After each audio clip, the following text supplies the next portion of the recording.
Halloween was last night, but it ain't over. The gore, yep, it's still here. Injuries, yep, piling up. The bye weeks, absolutely fucking relentless. It's time to shake off the cobwebs, find a way to get the W. Start Sit Different Day starts now.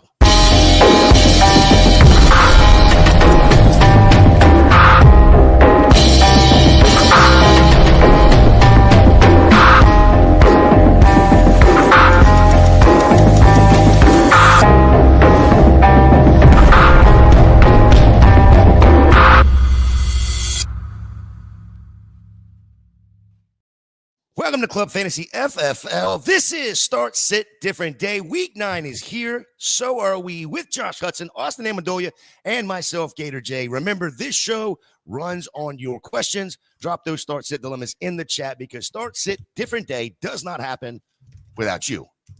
Bye weeks are back again. Browns, Jets, Eagles, and Bucks. A lot of fantasy relevant players if you consider the Eagles and the Bucks, not so much for the Browns. Big news this week. Just broke yesterday, I believe it was. Travis Hunter placed on IR with a knee injury suffered in all things practice. We talking about practice. With how much Liam Cohen said he planned to feature Hunter in the offense going forward. Josh, what does this mean for the Jaguars offense and dare I say Brian Thomas Jr.? I think what it means is we're going to see a lot more of Parker Washington, folks. Not so much Brian Thomas Jr. Look, Brian Thomas Jr. has his role in this offense. Same thing with Travis Hunter. This is going to be your next man up mentality. Brian Thomas Jr. has just been alligator arming everything. He's so afraid to run over the middle and get hit because all Trevor Lawrence does is just throw hospital balls, which is probably why he liked catching passes from Mac Jones. I don't freaking know. But look, anybody remember back to week 3 when Travis Hunter wasn't playing much offense and Parker Washington had 11 targets? Just saying, that's the potential here in this offense without Travis Hunter. Brian Thomas Jr.'s role is not going to change. Maybe he now becomes more of the first read option because they were trying to push more of that over towards Travis Hunter because they wanted to get him more involved. There's a clear talent gap between Hunter and Parker Washington, but Parker Washington's going to see a healthy amount of targets here playing in this pseudo Travis Hunter role in this Jags offense. I still think Brian Thomas Jr. is a wide receiver 2. Doesn't have that wide receiver 1 ceiling that he used to, but it's a low to mid tier wide receiver 2 because I don't know how you can look at what he has done through 8 weeks in this offense and say, yeah, I'm comfortable trotting him out every single week. Even without Travis Hunter, it's scary because he just hasn't performed. Yeah, we were talking right before the show about another player and going and looking at what they did last year and using that as an excuse. Kind of feel like the same thing here, right? Everybody's using the excuse of what he did last year with Mac Jones, not with Trevor Lawrence. Yep. Austin, you got any thoughts on this? I'm just curious. I mean, I think you pretty much nailed it, Josh. The only other player that probably gets an upgrade is whoever their starting tight end is. So Brenton Strange probably going to get utilized a little bit more in this offense as well. But I agree with you. I don't think it means anything for Brian Thomas Jr. per se. I think it just means the other pass catchers around them will be a little bit more utilized. And I will say for this week specifically, it is a decent matchup. You know, the Vegas Raiders have allowed the 9th most points to receivers since week 5. So I think it's just a plus matchup for those guys stepping into that wide receiver 2 and 3 role. Yeah, it'd be great when Brenton Strange comes off IR. Yeah, I know. Yeah, Hunter Long will be the starting tight end. Yeah, they've been using him quite a bit. And by quite a bit, I mean he'll get a couple clutch catches here and there, and it's like, oh, Hunter Long's still on a team. Okay, cool. Oh, you said the same thing about Johnny Munt, right? It's like, yeah, Johnny Munt can't do it. He is not a pass catcher at all. Good Lord. Why they try to throw him the football is just disgusting.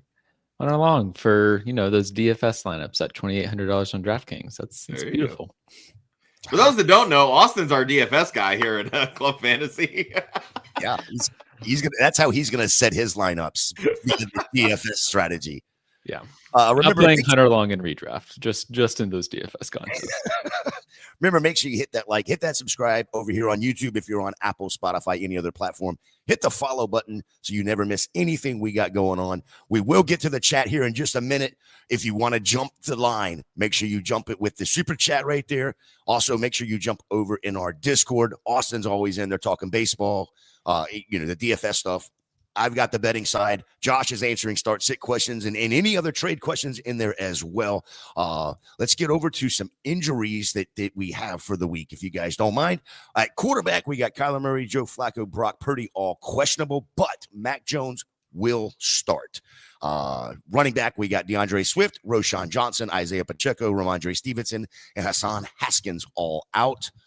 Alvin Kamara and Erie DiMarcato is questionable.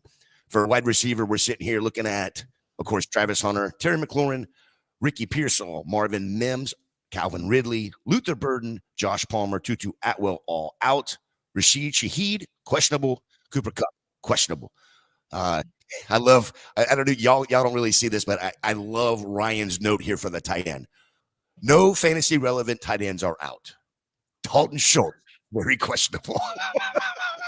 Brandon McManus is out, or questionable rather, for the kickers, and no update on Tyler Bass as of right now. Expect Matt Prater. And it's still, it's not as long as it has been with the injury list, but there's still a lot of names on there. A lot.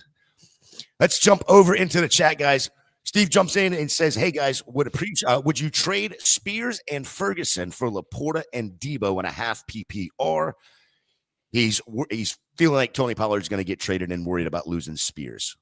He also apologizes that this is not a start-sit question to start the day. Look, we accept any and all fantasy football questions. Yeah, but he put this in the chat 10 minutes before the show started, so it's pretty relevant, or, pretty important to get him on here.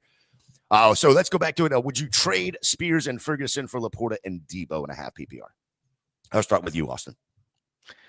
Yeah, I mean, this one's tough for me. I think I probably would not, because Jake Ferguson is doing enough for me that I don't feel like I need to necessarily upgrade at tight end there.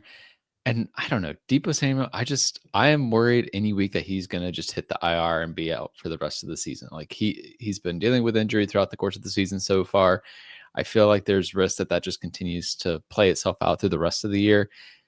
Tajay Spears, I think even with Tony Pollard there, he's going to have weeks where he is still viable. And Pollard, even if he doesn't get traded, to me, he's also one of those guys that is prone to injury. And so he's a good player to have in your backup. It just, to me, it doesn't feel like a very clear upgrade. So I'd be sticking with Spears and Ferguson. I'm not a Debo guy. Really haven't been. He's had one good season. Let's call a spade a spade. This Commanders offense leaves a lot to be desired. Sam Laporta is one piece of an octagon in that offense. It's Russian roulette trying to figure out which Lions players are going to pop in a given week. The only constants are Amon-Ra St. Brown and Jahmyr Gibbs. That's it. Everybody else is you're just hoping and praying. Ferguson has a role, even with CeeDee Lamb back. He's a top 3 target in one of the highest volume passing offenses in the NFL. So for me, this just boils down to I want the best player in the deal, and that's Jake Ferguson. I don't bank on trades, plain and simple. I'm not going to imagine what Spears' role is going to be like if Tony Pollard gets traded, because if Tony Pollard doesn't get traded, now you've got a 7-touch guy, and that's it, right? He's going to have some pop weeks, sure. Just like Austin said, Tony Pollard does get banged up. He's always worked better in a tandem anyway, but I'm always going to side with running back depth over wide receiver depth. Debo's a fringe starter at best when he's healthy, but Ferguson's the best player in the deal. 100% agree. You are downgrading everything right there, in my opinion. Jonathan, this is morning, guys. Have a tough decision. Sit one between Sutton, Tracy, or DK. Full PPR. His league also counts return yards, so DK's floor is pretty high, 30 points plus in the past 2 weeks. Boston.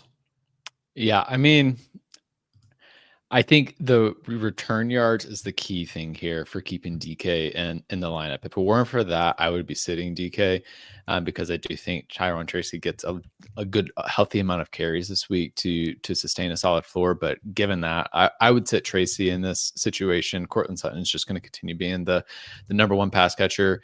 Even though it's a bit of a tough matchup for Denver this week going up against the Houston Texans, I think that would probably be the second person I would look to sit in this scenario for me, just because of the matchup. But I feel comfortable enough with it that I'll keep Sutton and DK in the lineup, sit Tyrone Tracy. Yeah, I'm sitting Tyrone Tracy. I've been talking all week that I think Tyrone Tracy's fool's gold on the waiver wire. Everybody's like, oh, well, look what he did last year. Well, if he was so great last year, they wouldn't have benched him this year for a 4th round pick that they drafted this year. So I do think that's a little bit unfair because he did get hurt and then benched. Like, it wasn't like, suck. What do you want from me? Like, I'm not gonna, he wasn't good even when he was playing. Yeah, but he was still the number one running back. So, like, it's not because they gave him an opportunity to hold the job. And then Ken Scadaboo said, you can stay on the bench because you suck and I'm better. So just because Scadaboo took advantage of an opportunity to get starting touches doesn't mean Tracy now sucks. At 100, Tracy wasn't even great last year. Like, he got by on volume because they didn't have a viable number 2 running back. Who's their viable number 2 running back now? Singletary, but they also trust him more in passing down situations. He said viable. Yeah. I know exactly what he said.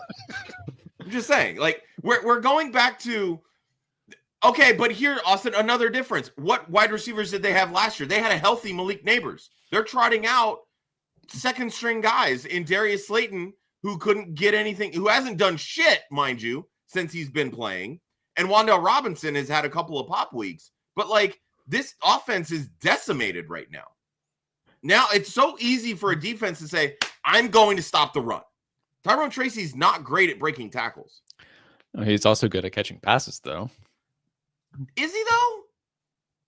Enough. He can do it, sure. But, again, this year he hasn't been great at it when given the opportunity. I'm just saying I'm not mad if you play Tyrone Tracy in this situation. Yeah, I'm not starting Tracy this week. Yeah, I'm not going to throw water on your flame there, Austin, but he didn't do shit in the 3 games that he did play before he got hurt. So, yeah, it's Russell Wilson was the quarterback then. Okay, moving on. I'm just saying. Chris needs a flex here. Travis Etienne versus Vegas, Kyle Monangai against Cincinnati, or Ted McMillan against Green Bay. Austin. It's Kyle Monangai. I don't even need to think twice about this. The matchup is beautiful. He's going to come up a lot during this show. Going up against the Cincinnati Bengals, who have allowed the most points to the running back position since week 5. And let's see, this is a full PPR situation. So since week 5, Cincinnati has allowed 36 points per game to the running back position. I'm going ETN. I know Vegas is a little stingier against running backs, but they're still not a good defense, plain and simple. And without Travis Hunter, I feel like they're going to need to shift their focus on what they need to do offensively to get rocking and rolling.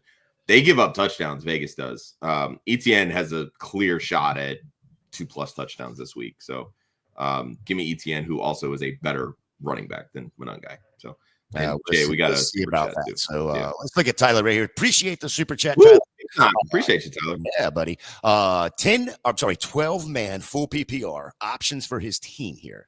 He's 5-3. He's got Mahomes, Gibbs, Chase Brown, Judkins, Woody Marks, Tootin, JSN, London, Myers, Pearsall, Franklin, Ayuk, Gadsden, and Kincaid. I mean, you've got QB1, Patrick Mahomes. Love that. You got an upstart tight end in Gadsden. Love that. Gibbs, Brown seems to be coming on. Gibbs and Judkins to me are your starters at running back. I don't hate that at all, especially in a 12-person league. Chase Brown's a viable 3. Marks is solid depth. Tootin maybe might get going, but whatever. JSN, London, love both those guys, when London's healthy.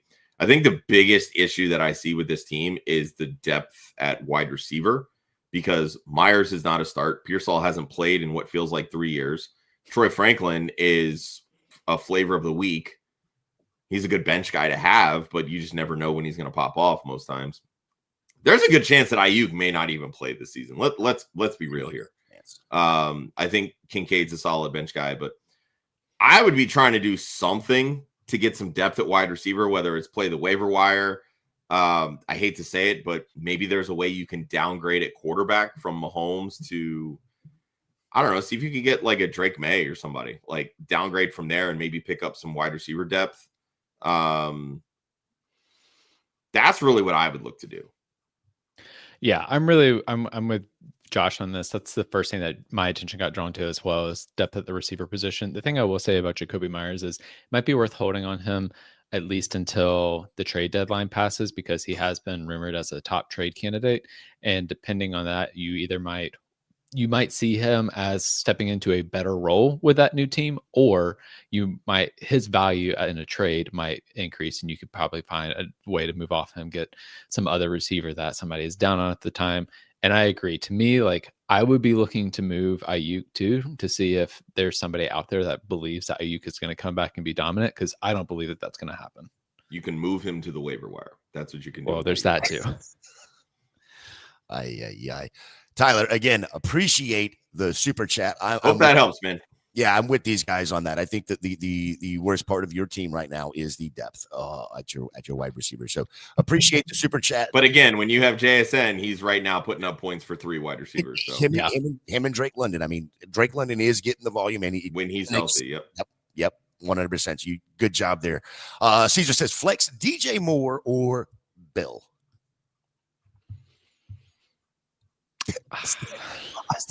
This is hard. Austin, damn it. This one's pretty tough.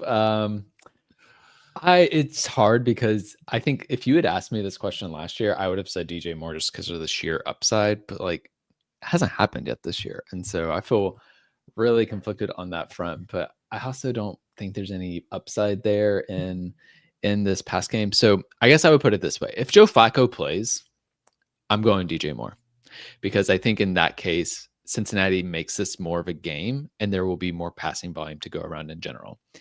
If Joe Flacco sits, I probably will just take my chances with Bill, because at that point, I think it is going to be Kyle Monangai getting 20, 30 touches and the Bears just running away with this. That's essentially how I would answer this. I don't love the matchup for Bill, but he is one of the more efficient running backs in the NFL at this point. And when you are running next to Jaden Daniels, that's going to make life a little bit easier for you. So even against a good run defense, they have to respect Jaden Daniels' legs, which again will open up some more holes for Bill. So luckily, your Chicago-Cincinnati game is at 1:00. So you will get answers very quickly on whether or not Joe Flacco plays. And if he does play, fire up DJ Moore. And you say that because Flacco is going to sling the football, which is going to force the Bears to also throw. And it is a good matchup for DJ Moore. And that's kind of been the thing with DJ Moore this season, is he's very matchup dependent. So when the matchup is there, you start him. He's usually good for, 4 catches. His receptions this year, his targets have been very low ADOT, which sucks, but he seems to find the end zone in those good matchups. So that's the way to target him. Flex Shaheed or Smith? Rashad Smith. This is another tough one, because here's the thing. I want to say Rashad Smith, but I played him in a showdown slate DFS lineup, and then Kareem Hunt scores 2 touchdowns, and I'm like, okay, well, it depends a little bit on format, I will say. Yes, I would agree with that. If it's like half PPR or standard, where it really favors players that score touchdowns, I think I am more likely to go towards Shaheed in that situation, because I think he's more likely to get the big plays and to get the touchdown over Rashard Smith.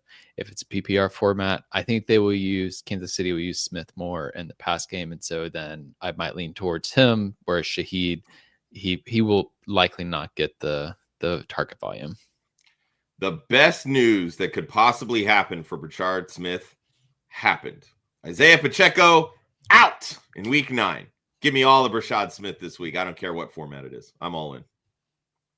I so bad want to be on the Rashad Smith side here, but he. I don't trust Tyler Shug. That's really what it boils down to. Like, that's he's fair. got a big arm, but he's not very accurate with his deep ball. And that is fair. That's actually a really good tiebreaker to just say go with Rashard Smith. Yeah. Motivations. What's up, guys? Start 2 in a PPR. Monangai, QJ, Bam Knight, Chase Brown. Well, Kyle Monangai is one of them for me. I think he's going to have the volume. Comes down to the other 3. QJ's playing at Tennessee. Bam Knight's at Dallas on Sunday night. I'm sorry, on Monday night. And then Chase Brown, of course, is against the Bears. The Bears.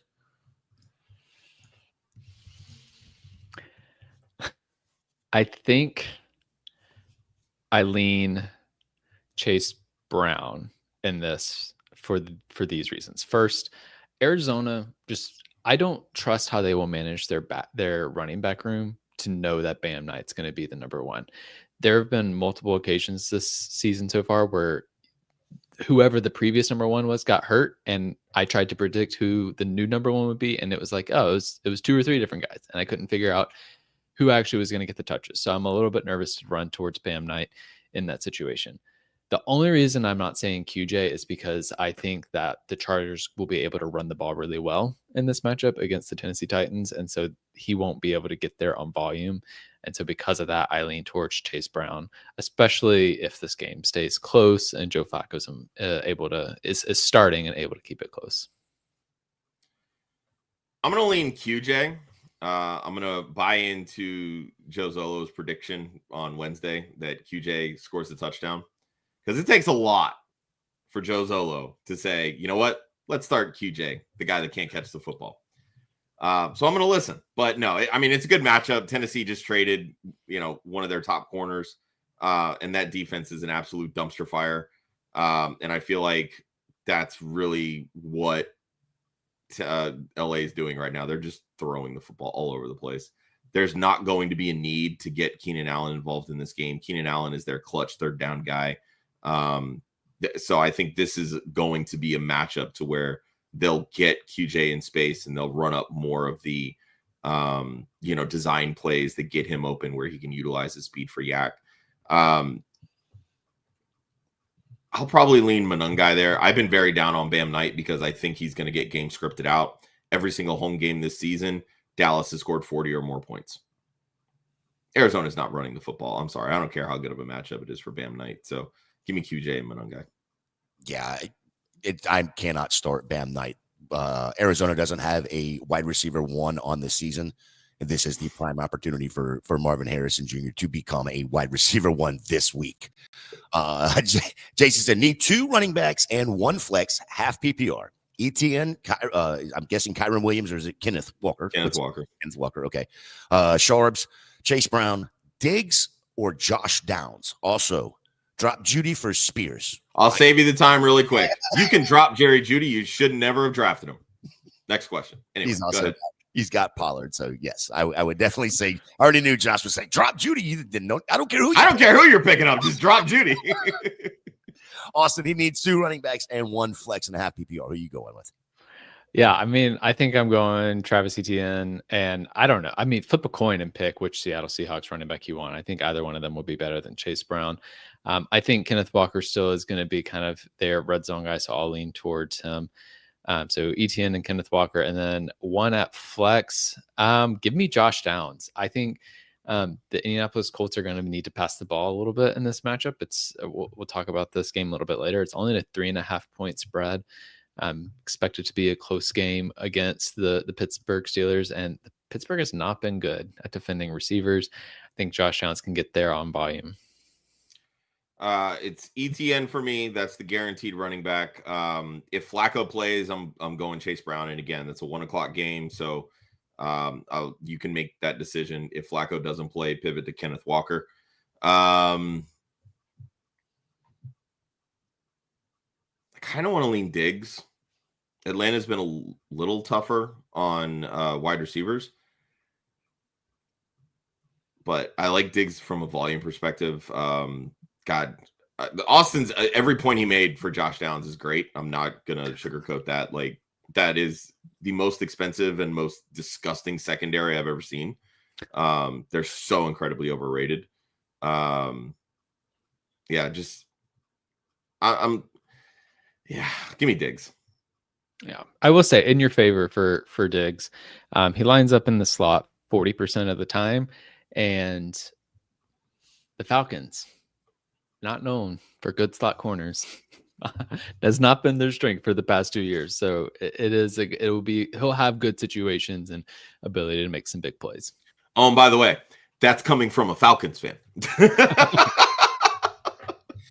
Troy Franklin or Brian Thomas Jr. in a PPR? I'm still. This is a going hilarious BTJ. question. Yeah, I'm going BTJ. I don't love Trent Franklin's matchup this week. He was one of my downsides on Wednesday. This is Sean Payton's flavor of the week. This is what he does. The last time that Troy Franklin scored over 20 fantasy points this season, he went 3 straight games under like 5. So, look, I'm not going to tell you to start Troy Franklin, but I will defend him. He has 2 consecutive weeks with averaging 9 targets per game. So he is getting the volume, but they're playing the Houston Texans, who have, if not the best, one of the best defenses in the league right now. So with that, I will just go with BTJ because the Raiders is just a way better matchup than, especially for Brian Thomas Jr. and someone with his talent, than Troy Franklin against the Houston Texans. Very fair. Now with injuries, he's lost Swift. He's down to Bill and Pirine. Is he crazy for starting Pirine? He's getting more snaps lately than Bill, averaging 6 yards per carry, and they're playing the Bills for Atlanta. I mean, you're talking about sitting a starter for a backup. I don't know if I love that idea. I still would lean JCM personally. Yeah, I would too. And part of that, I mean, there's a lot that goes into some of the smaller sample size data points and how many points the Chicago Bears have been allowing to running backs in the past few weeks. But since week 5, they have averaged 14 points per game allowed to opposing running backs. I think that's partially because their secondary is giving up a lot of volume. And so it's a game script thing. But like, again, if Joe Flacco plays, he's going to throw the ball to Jamar Chase 20 different times. And that is going to, and that's like literally, I'm not being facetious. That's what he's doing at this point is 18, 20 targets per game the past 2 weeks. And I think that's going to make it harder for Pirine to get there. You have the benefit that he is utilized in the pass game, but I would rather go with JCM, who has the volume. Yeah, and we talked about this a little earlier with Bill. He's one of the more efficient running backs in the NFL. So, you get him as starting quarterback back. I understand it's a tougher matchup, but, Bears aren't exactly an easy matchup for running backs either. So, give me the starter. For Jonathan over here, thoughts on Jacobs? Think he's worth trying to sell with a calf injury lingering so many weeks? Dude, Josh Jacobs has lingering injuries every week. This has been his story since he came into the league. He's a gamer. He plays through it. It's what he does. Calf injuries obviously are sticky. But here's the thing with Josh Jacobs, and we talked about this on Wednesday. His entire season is touchdowns right now. It's touchdowns and volume because what's he averaging? 3.6 yards per carry, something along those lines. He's getting involved in the passing game, which is great. We love to see it. But this offense is clicking, and he's scoring touchdowns. So to me, there's no reason to trade him unless you feel like you're getting one of the top 5 guys, like you're getting an HN, a CMC, a Bijan, a Gibbs, something like that. But just make sure you have Emmanuel Wilson. You're fine. Yes, exactly. I was going to say, just have a backup plan ready. But I'm with Josh on this. I think that Jacobs is likely to just continue chugging along at the same rate. Probably not going to do the Jonathan Taylor, Bijan Robinson thing where he has a 30-point week. He's probably going to hang out in that 20-point range throughout the season. But like, that's totally respectable for where you likely drafted him. Watch him go for 4 touchdowns this week just to shove it, Austin. I mean, he is playing the Panthers, so Yeah, there's no sense in trading Josh Jacobs right now. Like Josh said, nothing but touchdowns, and he's catching everything that they throw to him. So, like you said, I'm not gonna do that unless I'm getting a top 3 back. Dobbins or JMO in the flex need some upside. Projected to lose this week. Don't pay attention to projections. Well, but again, this is, and I've said this going through the whole entire week. Like, people keep asking about Jameson Williams. I've had Jameson Williams as a drop for the last couple of weeks. He's not doing anything. But if you win against Lamar Jackson on Thursday, you need to be able to chase upside. The Minnesota Vikings give up an inordinate amount of big plays in the passing game. If Jameson Williams cannot get it going this week, his season outlook is toast. And even the offensive coordinator came out and said, I have failed you, in reference to Jameson Williams. Usually when he comes out and says stuff like that, they put an emphasis on trying to get this guy more involved. Dobbins doesn't possess the kind of upside that we want him to because of RJ Harvey. RJ Harvey scored 3 touchdowns on 6 touches last week. And it overshadowed Dobbins rushing for over 100 yards. That's Dobbins' seasons. That's it. 100 yards, maybe he scores a touchdown. He's not going to get involved in the passing game. If you need upside, James, it is 1,000% Jameson Williams this week. Yeah, and to me, it's like, even taking out the upside question, I'm going with Jameson Williams. I think he's in a huge bounce spot coming out of the bye week. I think they likely will make some adjustments to get him more involved in the offense coming out of the bye, because they need to have that more of that explosive ability in their offense. Also, like, we've talked about Houston Texans being a tough matchup already. Like, don't forget, last week, Christian McCaffrey dudded. That was against the Houston Texans. J.K. Dobbins ain't Christian McCaffrey. And I don't care how much volume Dobbins gets. I don't think he's going to be able to overcome the powerhouse that is the Houston Texans defense. Jay, you're on mute. Yeah, I knew it. That was the only point I was going to bring up, Austin, was it's the Texans that they're playing, and Dobbins just doesn't look like the guy. Let's get one more, and then we'll get into the show sheet. How do you guys feel about Henderson this week? Any news on what type of injury for Stevenson? It was a toe issue for Stevenson. Well, I'll let Austin go first, because this is going to just cue right up into my point. So, yeah, I mean, I think that I would debate whether or not I would start him in like regular redraft leagues. It sort of depends on just who I have, but because I come at this from a DFS perspective, he is a high DFS consideration for me this week. I think he is really worth starting. The matchup is really good against the Atlanta Falcons, who, as bad as the Cincinnati Bengals have been against the run recently, the Atlanta Falcons are not too far behind them. They have been getting run all over by opposing running backs. Some of that was Christian McCaffrey 2 weeks ago. Still, I don't trust this Atlanta Falcons defense. So I am very willing to play TreVeyon Henderson this week in redraft, but especially if you are playing DFS contests, he will be in some of my lineups, whether most likely in tournament lineups, but he could also be in cash lineups. Folks, the chosen one is here. This is the moment that we have been waiting for. Josh McDaniels can no longer hold back our king, plain and simple. Ramondre Stevenson's out this week. And honestly, on paper, this is a good matchup. Atlanta's defense has been really hit or miss, but since week 4, they're allowing the 3rd most fantasy points to opposing running backs. And they've been torched through the air. They're averaging allowed 6 receptions for 42 yards. That's a 10-point floor just in PPR. And that's not including the fact that they've given up 3 receiving touchdowns to running backs in the last 3 weeks.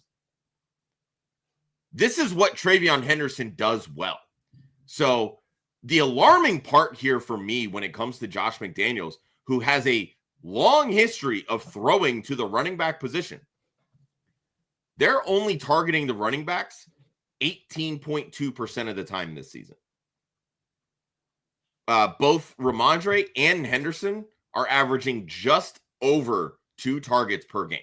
So to me, that's the most alarming part here. But when you look at what Atlanta is allowing to the running back position, this sets up perfectly for a breakout TreVeyon Henderson game. Now, the most Josh McDaniels thing to do here would be to give the Ramondre Stevenson role to practice squad guys Terrell Jennings or Dearness Johnson, because, you know, it's Josh McDaniels and it's the Patriots, and that's just what they'll fucking do. But this sets up for a boom week for TreVeyon, not just because Henderson is out, but because Stevenson is out, but because of what Atlanta allows and one of Henderson's biggest strengths. But to me, he's a bona fide RB2 this week. He's a strong start. And look, you have to start him because this is why you're still holding him. If he flops this week, there's always 2026. I mean, I don't know what else you want from me. Yeah, there is that. I will say there is a risk of Dearness Johnson having being on the field more than you would like this week.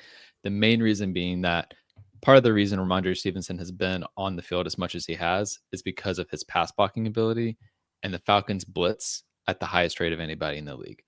So if Rabel does not trust TreVeyon Henderson to pass block, he will not be on the field as much as you want. And that is I think that is the one risk this week, but I am comfortable accepting that risk and playing him anyways, because I think the upside is so huge. 21% snap share last week, 10 carries, 75 yards. That's what we wanted to see. Let's go. Let's fucking go. Fire. Bump that up. Even if you give me like 45% snap share. Yeah. I'll take it. Yeah. Yep. 100%. Austin, who is your favorite matchup this week? So my favorite player for the week is DK Metcalf. I think this is a week where you can comfortably play Metcalf, which I don't feel like you could say most of the time through this season. He's had kind of that kind of boomer bust typical week we see from Metcalf. I think this is a boom week for him. It's a close matchup against the Indianapolis Colts, 3.5 point spread, 50.5 over under. So high scoring game that is expected to be close. I think that Aaron Rodgers is going to be looking his way early and often in this matchup. The Indianapolis Colts have been giving it up against opposing receivers. They've been a really easy team to target for the receiver position.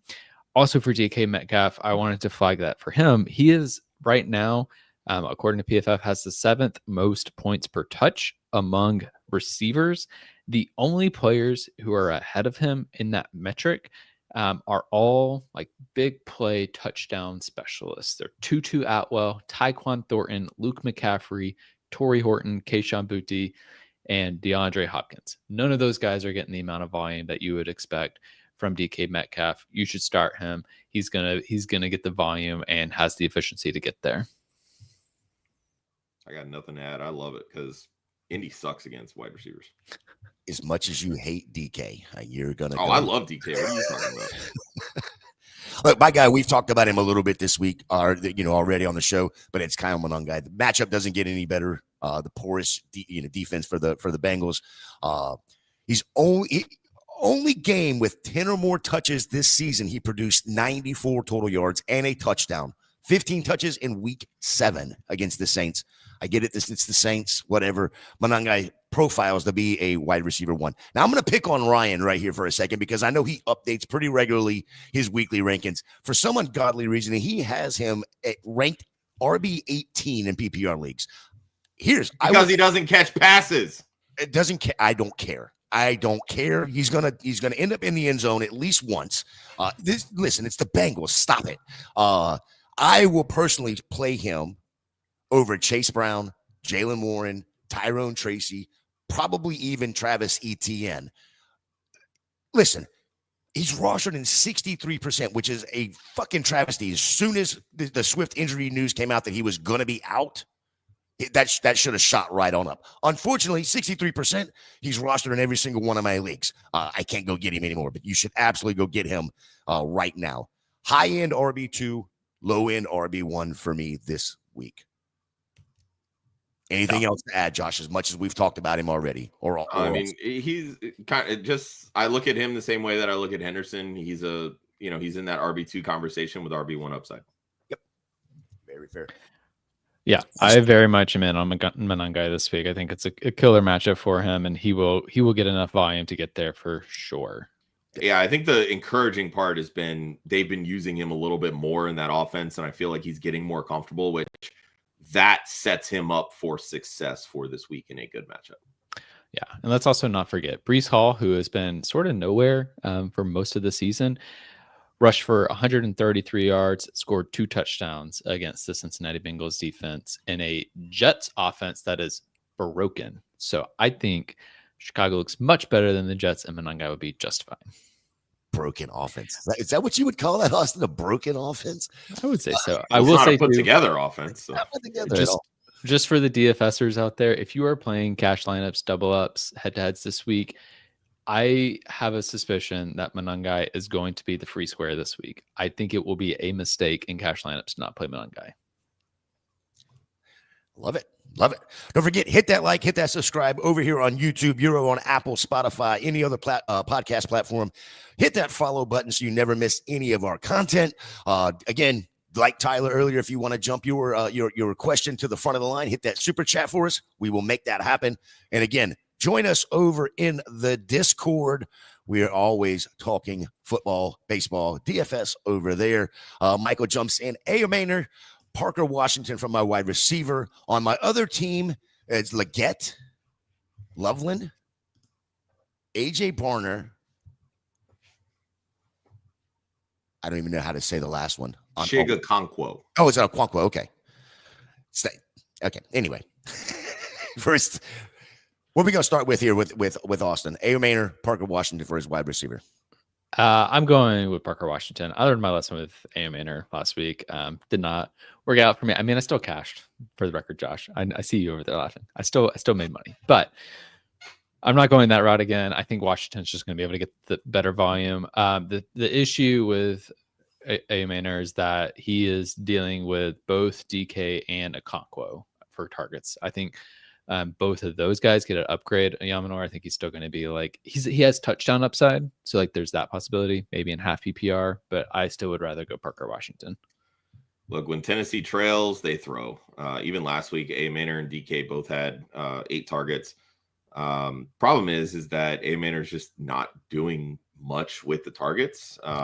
Those first couple of weeks when we were talking about adding him, he scored touchdowns. He hasn't been doing that lately. This is the Chargers offense. They're going to have to throw to keep up. So if you want volume, I think Maynard is a good play. Here's the thing with Parker Washington. I talked about how he had 11 targets in week 3, 4 catches for 34 yards. I mean, really, you're getting the same player, right?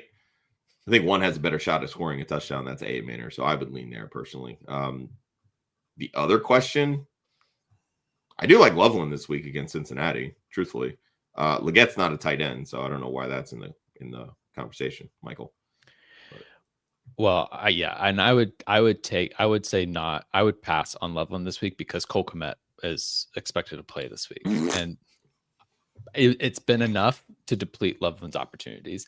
So for me, I would rather go with Okonkwo, who's going to get more volume. Now Okonkwo is battling Gunnar Helm a little bit, but I feel like in that situation, there's more volume going around that Okonkwo is still going to get his.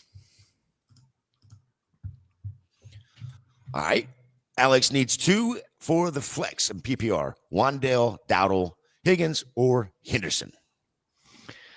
Well, I think Henderson is definitely one of them for me. That one's not a question. The question is who the second one is. I'm assuming we're talking Jaden Higgins, not T. Higgins. I would say T. Higgins. Yeah. Oh, well, then I think I'm going T. Higgins then. This feels like, I mean. But that if it's T. Higgins, it also goes if Joe Flacco is playing. Yes.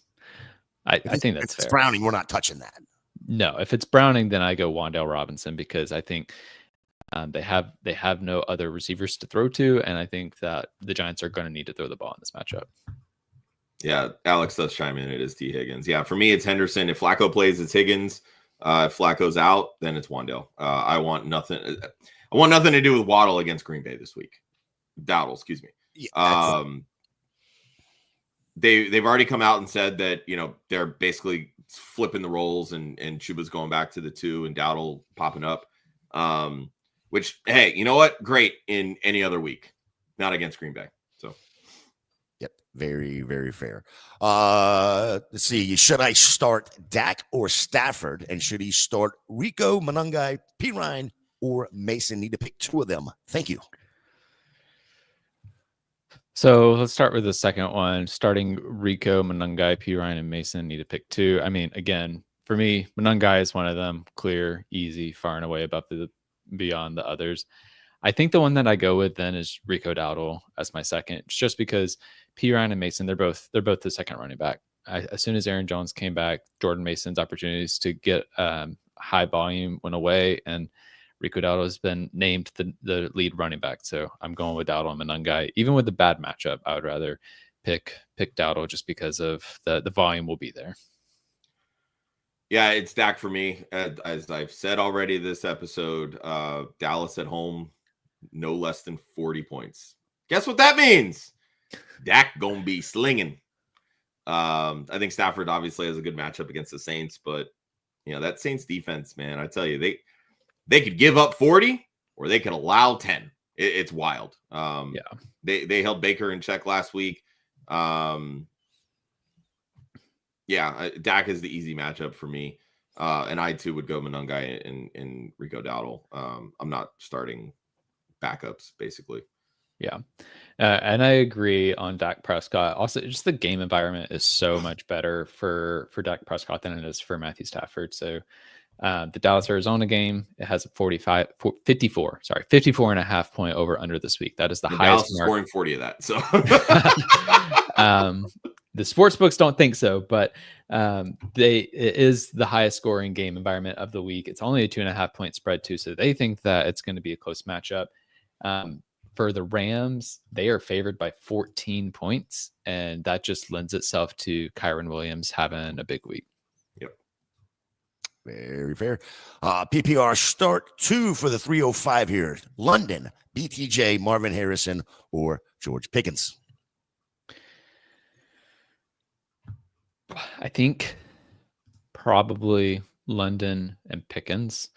London, just like when he's on the field, he's getting 30% target share consistently. I'm going to continue playing that regardless of the matchup until I don't know, until it fails me. I think I go with Pickens because of how good of a game situation this is for the Dallas side of the ball. I don't think Marvin Harrison gets their own volume still. They're not really using him in that way. So you're really counting on touchdowns. And I think Pickens, he has the big play potential. He's not going to get as much volume as CeeDee Lamb, but I still feel like he's going to get more opportunities than Marvin Harrison will. Be really shitty if I called Marvin Harrison for 18 plus fantasy points on Wednesday as my upside play and then tell you to sit him. This is Marvin Harrison and George Pickens for me. London, sure, going to see some volume. He's getting the Christian Gonzalez treatment. I think the Patriots will hold him in check. We've already seen the issues with BTJ this season. Give me the upside picks here with Pickens and the high-scoring Cowboys offense at home. And then Harrison and the Cardinals need to keep up. And let's not forget, Jacoby Brissett is trending towards playing. Jacoby Brissett is not afraid to hyper-target Marvin Harrison Jr. So give me Harrison and Pickens. Yeah, what a great problem to have, though. What a great problem to have. We buy houses. Morning, fellas. Start one in the flex. T. Higgins, Kareem Hunt, BTJ, Henderson, or Bam. So many options on the bench in these 10-team standard leagues. Ooh, standard league. That throws a little bit of a wrench into this, but not that much. I mean, is it too out there to say in the standard league play Kareem Hunt? I don't think so. Like, that's kind of the direction I'm leaning on this, because we saw when they get to the red zone, he's on the field. That's the thing that's wild about him in these situations. I mean, I probably still go with TreVeyon Henderson because I think that there's going to be more of a safe floor there. He's going to get the utilization enough. But I'm not mad if you play Kareem Hunt. I'm not playing Bam. BTJ makes me nervous. T. Higgins. If you need upside, if you are like down or you're expecting to lose this week, I'd then go T. Higgins because of the upside, assuming Joe Flacco plays. But to me, it's between the Henderson and Hunt, and to me, tie goes to Henderson. If Flacco plays, I'm starting T. Higgins. If Flacco's out, I'm playing Kareem Hunt. I love Henderson this week. But again, it all boils down to touchdown upside. And the Patriots right now are scoring touchdowns via the air, not so much on the ground. I love the idea that Henderson is going to catch more passes this week, and that's going to lend itself to more opportunities because Atlanta can be beat via the air against running backs. But again, it's an idea because the data is telling us that McDaniels isn't throwing to the running backs as much this season. So I think Kansas City's offense is red hot, and I know that Buffalo's defense tends to just show up against Kansas City in the regular season, especially at home. So that maybe makes you a little nervous, but Kareem Hunt's their red zone guy. And especially with Pacheco out, you don't have that to worry about. So it's Hunt if Flacco plays, and it's Hunt if Flacco doesn't play, and if Flacco plays, it's T. Higgins. Austin, I'm going to leave this one just for you because we already know what Josh's answer is going to be. Start Marvin Harrison Jr. versus the Cowboys, or Debo with a not 100% Jaden Daniels versus a good Seahawks defense. It's Marvin Harrison. I don't know that there's much more that I can say besides what Josh already said about Marvin Harrison. I don't trust Debo in general, and I do think there's more of a chance that Marvin Harrison gets a touchdown, gets the volume than Debo Samuel right now. Go on to the next one here for same one for Warrior Loft. Trade Flacco and Monangai for Dak. Smash? I would, yeah. I think so, yeah. I mean, Monangai, as much as I think that he could take over this role after this week, regardless if Swift comes back, give Swift the Cam Scatavo treatment for you, Josh. I think the odds that Swift comes back and takes over the number one spot are enough that you're selling high. I would kind of be surprised if someone accepts this, but if they do, definitely go for it. Yeah, I want the Dak side. Yep, 100%. Fighting solves everything. Herbert Love. Love that handle. QJ, Woody, Monty, Henderson, Brian Robinson Jr., Puka, Tet, Sutton, Higgins, Tyler Warren, Brock Bowers, 222. Flex drop Brian Robinson for JMO or Spears, or keep my handcuff. Also sit tight end or offer Sutton and Tet for Rice. So a lot of questions in this one. Well, let's start with the first part of it. I personally would hang on to Brian Robinson Jr. I called into question. I think it was one of our shows from earlier this week when we were talking about CMC. I think it was Monday, actually. I don't trust CMC. Like, the volume that he's getting right now, 24 and a half touches per game. And this guy had Achilles tendonitis last season. Like, that just feels like the wheels are going to fall off so incredibly quickly. Enjoy it while you can. I mean, Brian Robinson Jr. is not going to do even half of what CMC's doing, but you at least still have Jonathan Taylor. JMO is boom or bust, straight up. Like, if you need a guy for this week, sure, like, plug in Jameson Williams, but I think you're pretty well covered at wide receiver. Tajay Spears is a 5 to 7 touch guy. Like, I don't think that really changes. So the value of the handcuff there to me is just better than what you would get from Jameson Williams or Tajay Spears.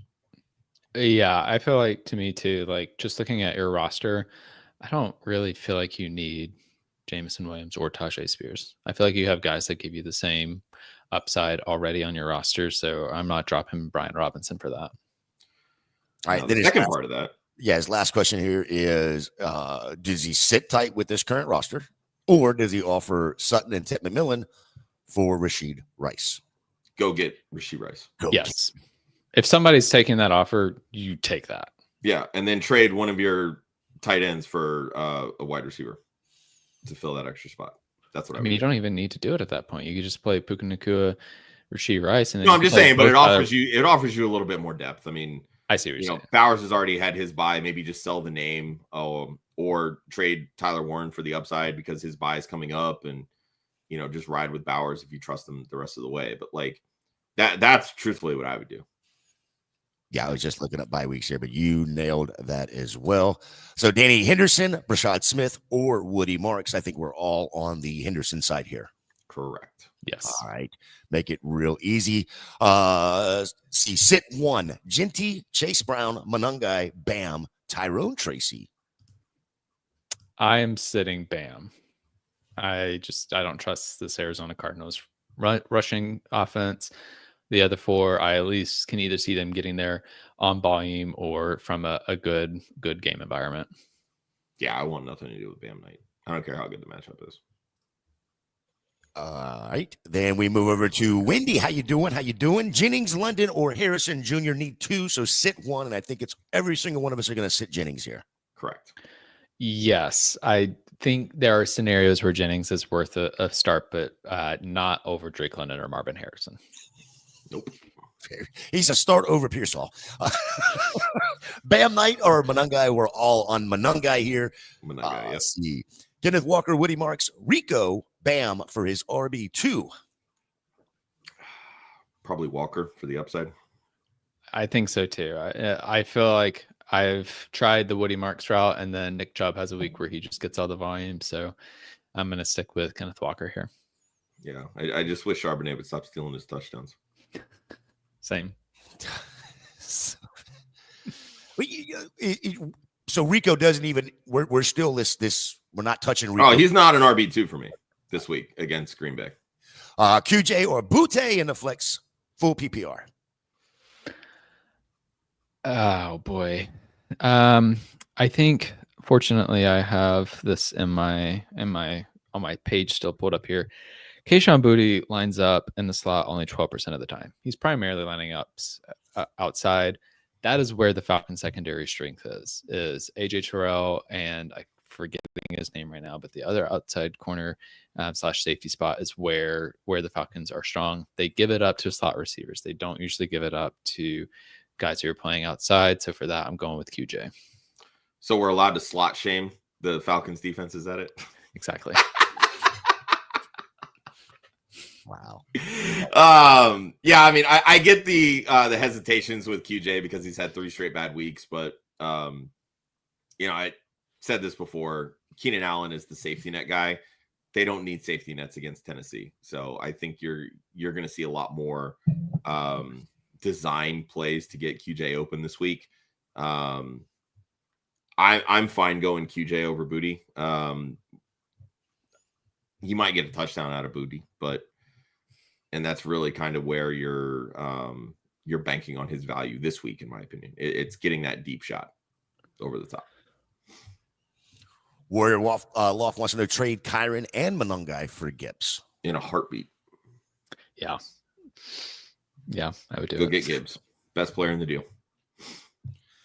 Jonathan, would you trade Sutton and Jacobs for in a Gibbs? heartbeat? Done. Go get the best player in the deal. Wide receivers are St. Brown, Pickens, Sutton, Wandell, DK. Return yards do count. James Cook, Tracy, Mason, Charbs, Benson, Gainwell are his running back. Yeah, go get Gibbs. Yep. Yeah. Let's see where we at here. Scroll down a little bit more. What's up? Jaden Daniels or Dart this week? This is why I love fantasy football. Because at week 9, you get questions like this, and it's like valid. Yeah, right? Oh, yeah. I'm personally going Daniels. I think so too. It's just. And I literally have this conundrum in one league, and I'm going Daniels. So, Rudy, if it fails, I'm right there with you. This is where I want to cop out and be like, in DFS. But in redraft, yeah, I think I still have to go with Daniels. It's just, I can't do it. I will say too, to give some actual analysis to that, the 49ers defense has been decent. It's not like it's an easy cakewalk matchup for Jackson Dart. Now, I think he'll be fine if you have to start him, but if you have Jaden Daniels, you don't have to start Jackson Dart. And Seattle's got a pretty solid D as well. So, debating JMO or QJ. It's funny. You would love to say if you need upside, but that's what both of these guys kind of provide. Yep.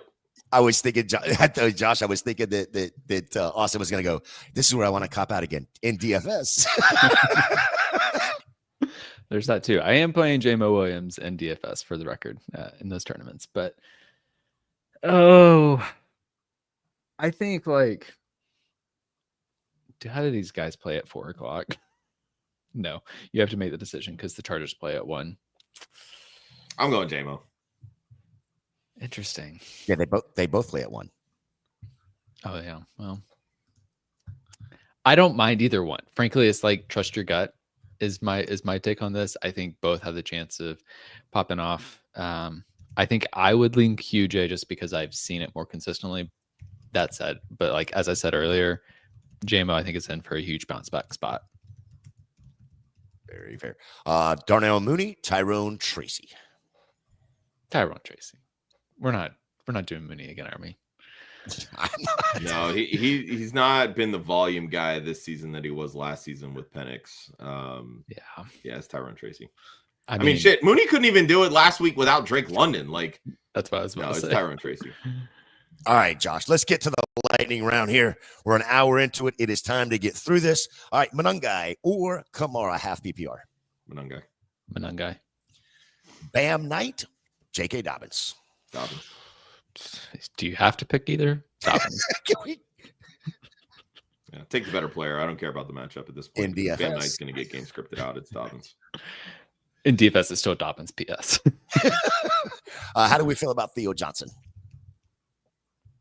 I mean, this week, rest of season. I mean, this week, they don't really have any other options. Don't really love the matchup, though. Rest of season, I think he's a streamable option. He's one of the highest red zone targets in the league right now. That's what I know. Cool. Yeah, that's now the Giants have to actually make it to the red zone. You got to get to the red zone. That's very fair. Start one: Debo, Bill, Marks, or Spears flex. Wait, start one: Debo, Bill, Marks, or Spears. Then flex 2. So I think this feels like a question where it's like it's a 2 flex league. Maybe. No, I think he's got to start. Well, I guess it's all flex. So yeah, I don't know. Put him in order. My top 2 would be Debo and Marks. I think that's fair. I think those would be my top 2 as well. If I have to sit one of these guys, it's probably Spears because with Pollard healthy, I think it splits enough that he can't outperform Bill. Yeah, Spears would be my bottom. It would be Debo, Marks, Bill, Spears would be the order I'd put him in. Yeah, I agree with that. Austin's going to love this one. Start 2, Monangai, Javonte Williams, or Bijan. Like, how does he not enter this conversation? But he's there. You're sitting Monangai in this conversation. Yeah, I think I agree with that. Like, you're not sitting 2 top 5 running backs. I'm telling you that right now. Yeah, I am very much there. And I just like... I feel like people are overreacting to Bijan because he had one bad game against the Dolphins. I was about to say, to address the Bijan thing, like Michael Penix is playing this week. Kirk Cousins is just not a viable NFL quarterback anymore. And so when that's happening, you can stop Bijan Robinson, but otherwise he should be starting.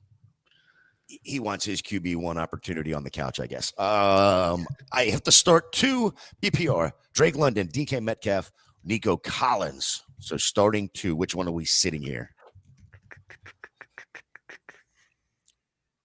I'm sitting Drake London over these 2. I think I agree with that.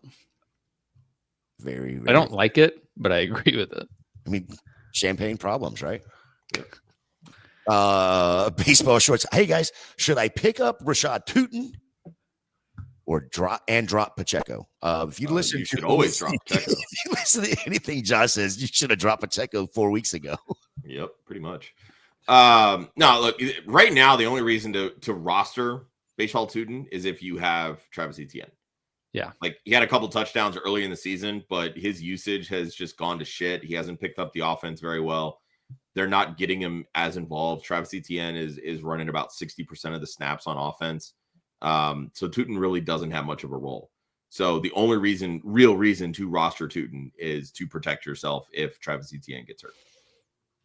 Yeah, I've got nothing to add there. I mean, I'm fine dropping Pacheco, but there's probably better options than Tootin right now.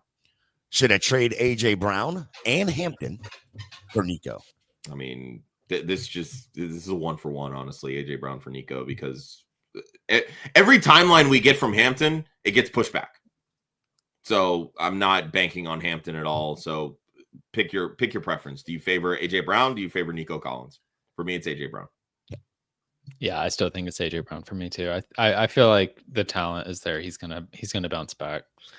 And I feel like the chance for the Houston Texans offense to fall through the floor again is still there because of his offensive line. Yep. Start 2, BTJ, DK, DJ Moore, Addison, or Bam Knight. Starting 2. I feel like we need to preface when we say DK versus Shamir DK, because you have DK Metcalf and Shamir DK. Fair. So if people are listening on Apple or Spotify, if they're thinking about Metcalf when it's Shamir DK, just saying, they're two very different people. Are they? They are. Start 2. Well, I don't You like can rule this. out Bam Knight. I can tell you that right now. Yes, I'm crossing out Bam Knight. It's almost more about your style of how you play this. Do you like upside or do you like volume? And if you like volume, to me, I go DK and probably BTJ. If you like upside, play more than Addison. I'll split the difference and I'll say DK and Addison. I'm probably going BTJ and Shamir DK here. I hate going against the sneaky girls because Jordan Addison was one of their favorite flex picks. And quite honestly, they're a hell of a lot smarter than I am. So, you know what? Fuck it. We ball BTJ and Addison. Gator, we got a super chat. Yep, I'm going to pull this real quick. Jeremy, we You just answered this answered a few minutes ago, so go back. We're all on the Javante. I'm sorry, yeah, Javante and Bijan. Yeah. And then the super chat from Kyle. Appreciate it. PPR, pick 2, Diggs, Tet, Marks, Henderson. Henderson. That's one of them. Again, the easy pick of these 4. I think I'll go for Stephon Diggs because, as we mentioned earlier, he has the better chance to get their own volume, and he lines up in the slot enough to be able to get good opportunities against the Falcons. Yeah, it's Hendo and Diggs for me. Yeah. Yep, I agree. Are we start sit Dowdle? We kind of answered that earlier. I mean, what are your other options? Yeah, I'll start him over Tyler Batty. What are your DJ for the flex full PPR for Dustin?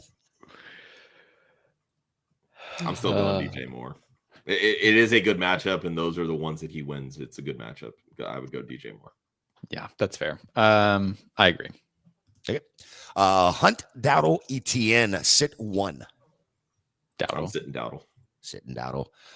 Thanks for the advice. If I can trade for Rice, then I pick him up JMO. DK, I use Bowers in the flex so he stays healthy. Also, soon to be 8-1. Nice Love job. PPR pick 2, T, BTJ, Keenan. I've been on board that I don't think this is a Keenan Allen week. So that's who I'm sitting. Now, if Jake Browning plays, I'm starting Keenan Allen by default. Yeah, I agree with that. Depends on what happens with Joe Flacco. Yeah, nothing more to add. Okay. There's a team in my league that desperately needs running backs. Would you trade Jalen Warren and Goddard for McBride? Is this me because I have McBride in a league where I desperately need running backs? Or are you playing Trone for us? Who's to say? This leaves you so incredibly thin at running back. I don't know that I would make this deal. Yeah, it leaves him with CMC, Barkley, Bigsby. Look, I get it. Goddard is very touchdown dependent. He's the new Mark Andrews. Like, you're going to get some flops there, but you need the running back depth, dude. Like, I would not make this deal. Yeah. Yeah, that's a rough one. I agree. Last one, guys. Butte or Diggs? Diggs has let him down 2 weeks in a row. This is the Diggs week. Austin's been harping on this. Yes, I'm going Diggs. Chimere DK or Josh Downs? It's Downs. I think so too. Yeah. I was like, well, the Texans will pass a lot, so it could go DK, but I'd rather go Downs. I think there's going to be more volume in that game. DK Metcalf or Adunze? Dunze. Dunze. Yep. I like both of them, truthfully, but it's a Dunze over Metcalf this week. Pick 2, Franklin, Etienne, JMO, or QJ. I think I'm going JMO and QJ. I'm definitely not going Franklin. I will put it that way. Yeah, it's not Franklin out of this group. I'm going to go Etienne and JMO. I'm on the QJ train this week, but again, this is my, if JMO can't do it this week, he's dead to me. No pressure. Would you trade TreVeyon Henderson for Garrett Wilson and a half PPR? He has Gibbs and Chase Brown. Wide receivers are Tet, Higgins, and Jennings. Dude, if I could get Garrett Wilson for TreVeyon Henderson, I'm going to get Garrett Wilson. Like, TreVeyon Henderson before Ramondre Stevenson went out was borderline droppable. I think that's fair. I just also see a world where the Jets offense bottoms out. Okay, sure. So could TreVeyon Henderson's role once Ramondre Stevenson comes back. At least we know what Garrett Wilson's ceiling is. Like, it's top 5. Like, give me Garrett Wilson. I would wait to do it after this weekend. Yeah, because then you could probably get more than Garrett Wilson. Is Shamir DK worth a pickup? I think we've all agreed on that. Yes. But he'd have to drop Kareem Hunt, Rashad White, Bill, or Myers. And I think the easy one here, obvious one, is Rashad White. Yeah, Rashad White sucks. He's getting the volume, though. It depends on format. Like, Bucky Irving's back next week. He has no volume. Is he officially back, or is this going to get pushed back? I would assume he's Listen, what pisses me off about the Bucky Irving thing as a Buck fan is why the fuck did you just put him on IR? He's been out for 4 weeks already. The same thing about Brock Purdy and the 49ers. Like, he's missed 5 games. Like, what the hell are we doing? Teams are dumb. Here's what I will preface with Shamir DK, and I've been harping on this for the last few weeks. Shamir DK's role is that of Calvin Ridley. Yeah. Once Calvin Ridley comes back, Shamir DK is a waiver wire fodder, plain and simple. So enjoy it while you have it. But I think it's White, you can drop. He's on a bye this week. I think it comes down to this too.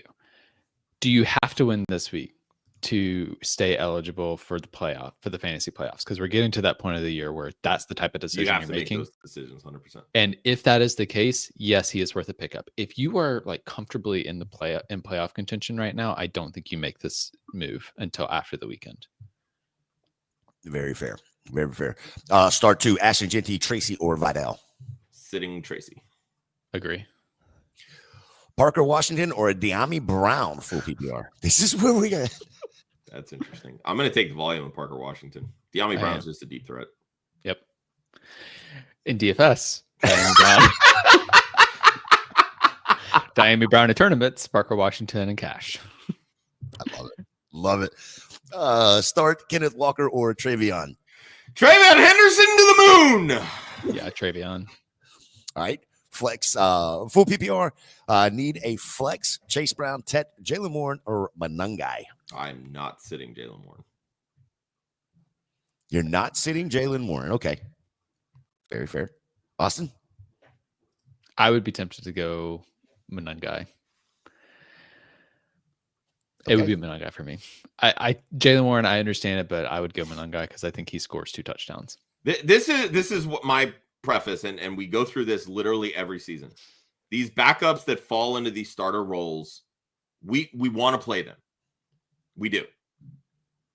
Don't start them, in my opinion, over guys that have been staples in your lineup simply because you want that 1 week pop. Jalen Warren is good. He sees the volume. He's involved in the passing game. This is about the matchup, though. But again, the way that they throw the football, though, to running backs, like that negates a matchup for me, in my opinion. To me, a 20-point per game difference since week 5 is meaningful. That's the difference between how many points per game the Bengals have given up to running backs versus the Colts. Or am I looking at this wrong? I'm looking at this wrong. But it's even worse. Yeah, no, it's 20 points between what the Colts give up and what the Bengals give up per week. That's my deal, is because of the matchup difference, more than I want to play Monangai. Yeah. And you know what? If Monangai was a bona fide starter, I'd agree with you. But the dude's a backup for a reason. He's a rookie. He's a rookie. And he was a 7th round pick. Who would freaking carry the rock and have a ton of volume in college? Like, I think he can have one game where he gets 20, 30 touches in again, his I don't prime. disagree. I want the starter. Give me Jalen Warren. Very fair. Henderson or Monangai, half PPR. Now we get down to it. It's half PPR. I'm going Monangai. Oh my God. I was going to say Henderson, but yeah, sure. Monangai. In DFS. No, see, for me, again, it boils down to the pass catching upside. That is what Henderson has, but McDaniels hasn't shown that I'm going to exploit matchups by throwing the football. Half PPR is all about give me touchdowns and volume. Monangai is leaning into that. Josh McDaniels, I'm telling you, is going to throw an okie doke, and fucking Dearness Johnson's going to have 15 carries in this game. I can feel it in my bones. Like, I want to start Henderson. Play that matchup with Monangai here. Yeah, I feel that. 8-team PPR Superflex. I have Pitts and Bowers for my tight ends. I'm leaning Bowers, but still worried about using him his time on the IR. What do you guys think? It's Bowers. Yeah, it's still Bowers. It's. I mean, Pitts has had a great season, but yeah, you're doing Bowers here. Henderson, Higgins, or Hunt. Which one? Answered some formation of this. Probably. I mean, if Flacco plays, it's Higgins, and it's not close in my opinion. If he doesn't, I need to know the format.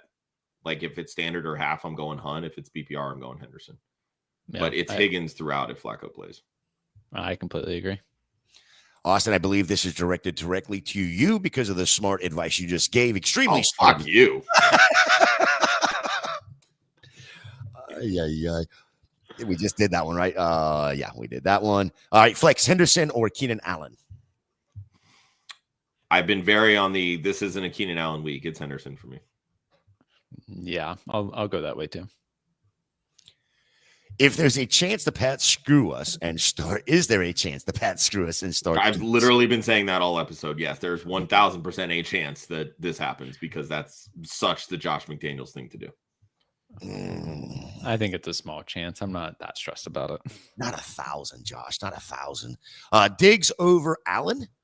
Yes. Okay. And that's Keenan Allen. Keenan Allen, correct. Any trade deadline predictions? Bye-bye, Jacoby Myers. You think? Yeah, that's really the only one. I just don't know where. Like that to me just feels like the only real trade rumor that could legitimately go through. Yeah. Josh said it on Wednesday, and I don't want to do this, but yeah, it seems like that's happening, and Tampa's probably involved in it. Which is why I think he's playing this week too. Jalen Warren, Kenneth Walker, or Jordan Addison need one.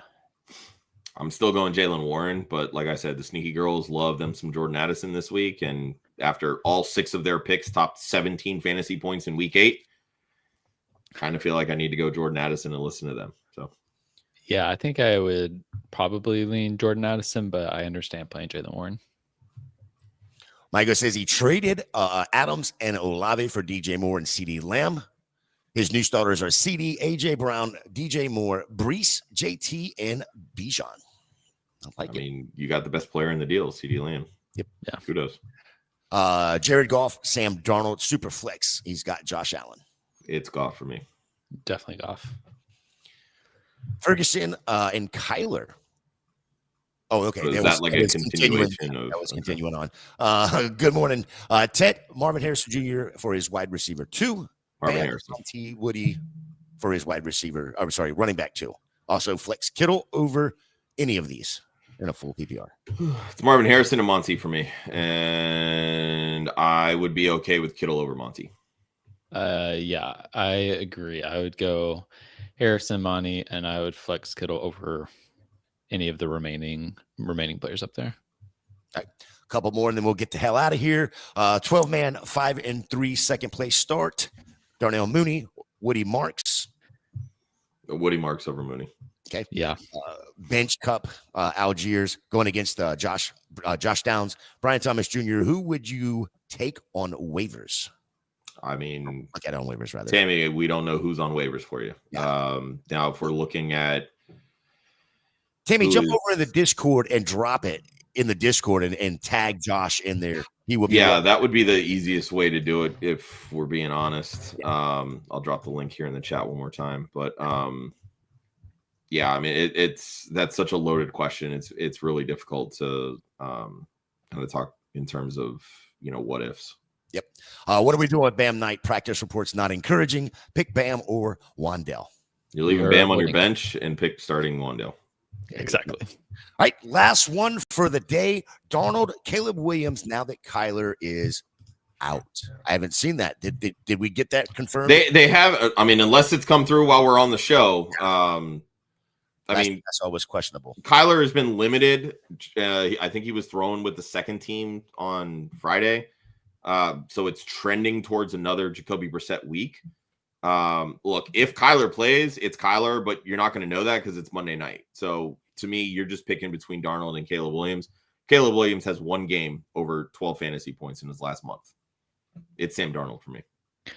It depends on who starts for the Bengals to me. I think if Joe Flacco plays, I have no qualms starting Caleb Williams. If it is Jake Browning under center, I think that Bears can just run the ball, and then I'll go with Darnold. All right. Well, there you go. Apparently, Adam Schefter just tweeted out that Kyler Murray is out. Appreciate the update. That sucks, but you know what? Jacoby Brissett might just be better for that offense. Just throwing. Yeah, I was going to say, now that we know that, definitely pick Marvin Harrison most of the time. Peppered with targets. All right, guys, if you got more start sit questions or questions on specific players, please jump over into our Discord. Make sure you tag us if you have questions you want each or anyone specific to answer. The next show, we will be back, Josh, myself, and Ryan Monday morning with Monday's Anxiety, the recap show. Thanks for hanging out. Like I said, if you have more questions, please jump into the Discord, and we will get those answered over there. Josh, Austin, any other questions, any other things you need to say before we get out of here and go enjoy our weekend? Have a good week 9 and go get those W's, baby. If you want to talk DFS, come join the Discord. There you go. And check out DFS Academy. Just dropped on the YouTube page. We will see y'all next week.